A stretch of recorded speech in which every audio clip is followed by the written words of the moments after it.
মৃত্যু একটা শব্দ যেটা শুনলেই শরীর কেঁপে ওঠে। মানুষ ভাবে মৃত্যু মানেই সব শেষ, কিন্তু আসলে মৃত্যু মানে এক নতুন জগতে প্রবেশ। সেই জগতের নাম আলমে বারজাখ। দেহটা মাটির নিচে মিলিয়ে যায়, কিন্তু রূহ, আত্মা এক অদ্ভুত অদৃশ্য জগতে যাত্রা শুরু করে। দুনিয়া ও আখেরাতের মাঝখানে আছে এই বারজাখ, এক পর্দা যা আমরা দেখতে পাই না, কিন্তু সত্যের চেয়েও সত্য।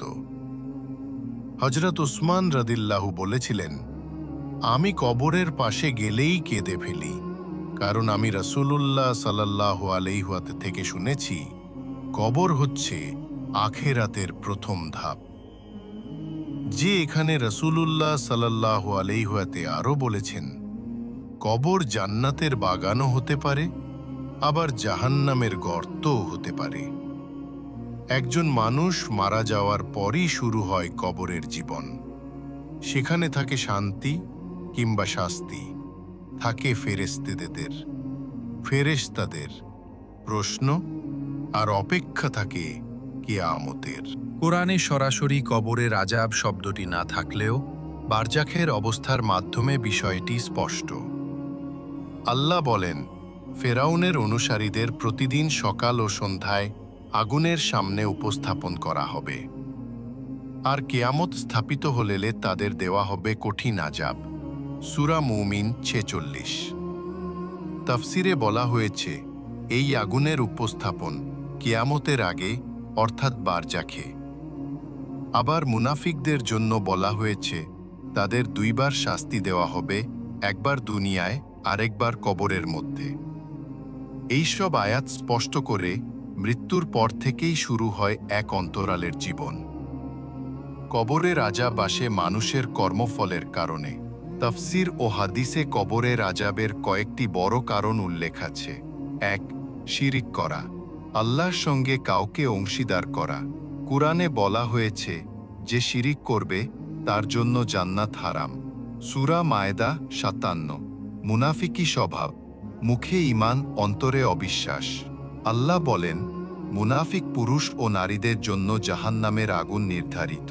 ৩. নামাজ ত্যাগ করা, নবী করিম সাল্লাল্লাহু আলাইহি ওয়াসাল্লাম বলেছেন, যে নামাজ ত্যাগ করে সে ইসলামের সীমানা থেকে বেরিয়ে যায়। ৪. গীবত বা পরনিন্দা, আব্দুল্লাহ ইবনে আব্বাস রাদিয়াল্লাহু আনহু বলেন, রাসূল সাল্লাল্লাহু আলাইহি ওয়াসাল্লাম দুটি কবরের পাশে দাঁড়িয়ে বলেছিলেন, এই দুজনকে শাস্তি দেওয়া হচ্ছে, একজন প্রস্রাবের সময় পবিত্রতা না নেওয়ায়, আরেকজন গীবত করার কারণে। ৫. হারাম কাজ, সুদ, ঘুষ, ব্যভিচার, মিথ্যা, ওজনে কম দেওয়া, প্রাণীর প্রতি নিষ্ঠুরতা, সবই কবরের শাস্তির কারণ হয়ে দাঁড়ায়। মৃত্যুর পর যখন মানুষকে কবর দেওয়া হয়, তখন দুই ফেরেশতা আসে, মুনকার ও নাকির। তারা তিনটি প্রশ্ন করেন, তোমার রব কে, তোমার দ্বীন কি, তোমার নবী কে? যে ঈমানদার সে দৃঢ়ভাবে উত্তর দেয়, আমার রব আল্লাহ, আমার দ্বীন ইসলাম, আর আমার নবী মুহাম্মদ সাল্লাল্লাহু আলাইহি ওয়াসাল্লাম।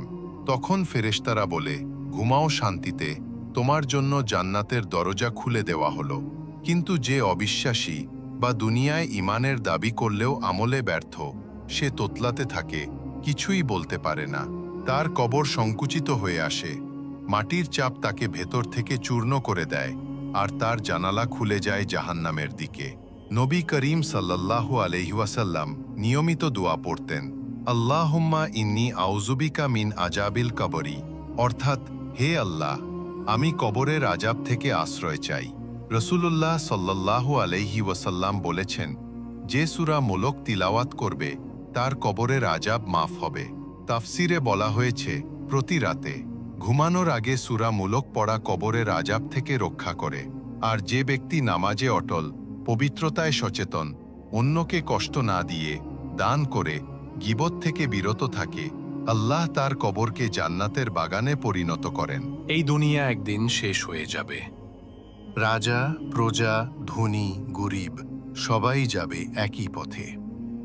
কেউ কবরের মাটিতে শান্তিতে বিশ্রাম পাবে, কেউ শুরু করবে অনন্ত যন্ত্রণার জীবন।